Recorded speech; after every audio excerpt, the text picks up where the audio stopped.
చేసిందే తప్పుడు పని దాన్ని కప్పిపుచ్చుకునేందుకు మీడియాపై చిందులు వేసింది ఓ విద్యా బుద్ధురాలు. పిల్లలకు పాఠాలు చెప్పాల్సింది పోయి మసాజ్ సెంటర్లో సేద తీరినట్లు విద్యార్థులతో కాళ్లు పట్టించుకుంది ఆ ప్రబుద్ధురాలు. ఈ ఘటన శ్రీకాకుళం జిల్లా బందపల్లి బాలికల గిరిజన ఆశ్రమ పాఠశాలలో చోటు చేసుకుంది. ఇద్దరు విద్యార్థినులతో కాళ్లు నొక్కించుకుంటున్న వీడియో ఆలస్యంగా వెలుగులోకి వచ్చింది.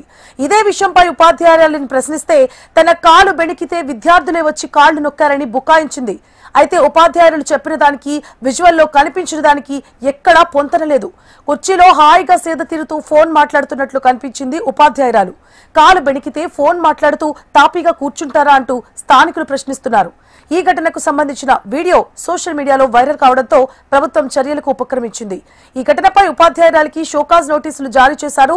విచారణకు సైతం ఆదేశించినట్లు సీతంపేట పీఓ తెలిపారు. ఇక ఈ ఘటనపై ప్రశ్నించిన మీడియాను సైతం బెదిరింపులకు గురిచేసింది. అట్రాసిటీ కేసులు పెడతానంటూ బెదిరించింది ఉపాధ్యాయురాలు.